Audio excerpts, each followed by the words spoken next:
Hello friends, welcome to ஆரோக்கிய சமையல். நம்ம இன்றைக்கி வந்து நல்ல டேஸ்டியான ஒரு லட்டு தான் செய்ய போகிறோம். வாங்க எப்படி செய்யலான்னு பார்த்துடலாம்.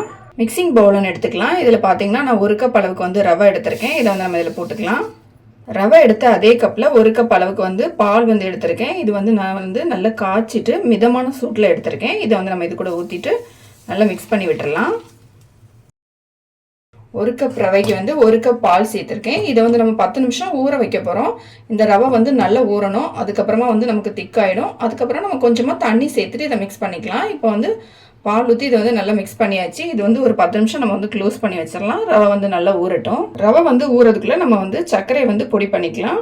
மிக்சி ஜார் ஒன்று எடுத்துக்கோங்க. இதில் வந்து 3/4 கப் அளவுக்கு வந்து நான் சர்க்கரை எடுத்திருக்கேன்.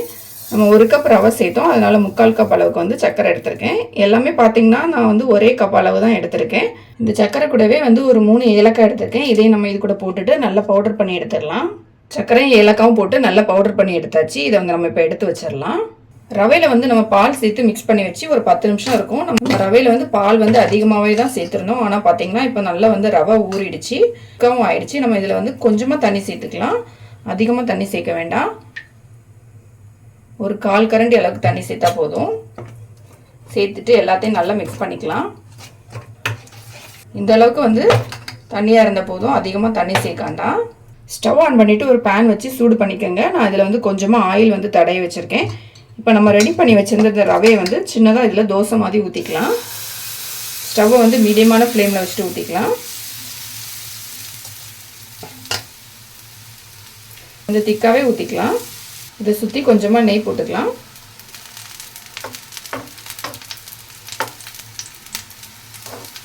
மீடியமான ஃப்ளேமில் வச்சுட்டு 2 பக்கம் நல்லா வந்து வேகணும். அதனால் நல்லா வேக வச்சு எடுத்துடலாம். இன்னொரு பக்கம் வந்து திருப்பி போட்டுக்கலாம்.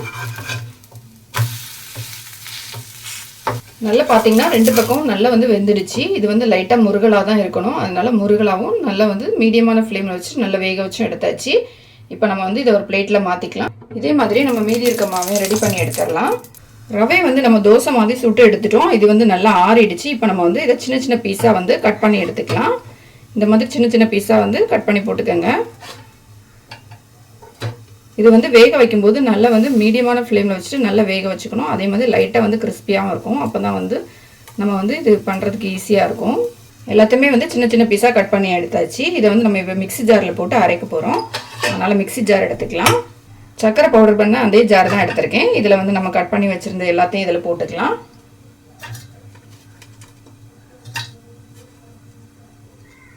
இதை வந்து கொஞ்சம் ரவை பதத்துக்கு நம்ம வந்து பொடி பண்ணி எடுத்துகிட்டு வந்துடலாம்.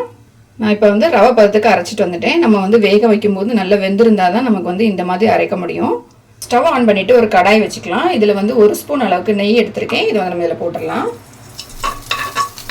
நெய் வந்து நல்லா மெல்ட் ஆன பிறகு 2 கேரட் வந்து நல்லா துருவி வச்சுருக்கேன். இதையும் நம்ம இது கூட சேர்த்துட்டு நல்லா வந்து இந்த கேரட்டை வந்து வதக்கிக்கலாம்.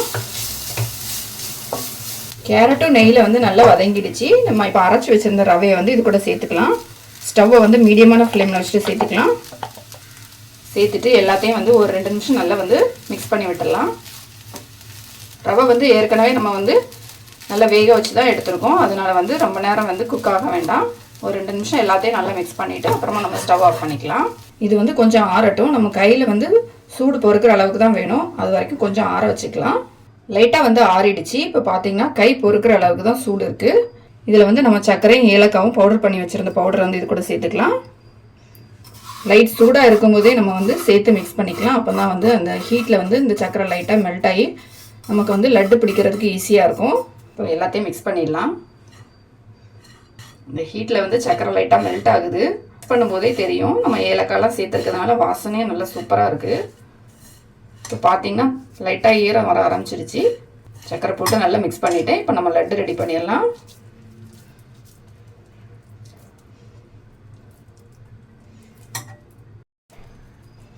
இப்போ பார்த்தீங்கன்னா நம்மளோட சூப்பரான லட்டு வந்து ரெடி ஆகிடுச்சு. கேரட்டும் ரவையும் வச்சு ஒரு சூப்பரான லட்டு ரெடி பண்ணிட்டோம்.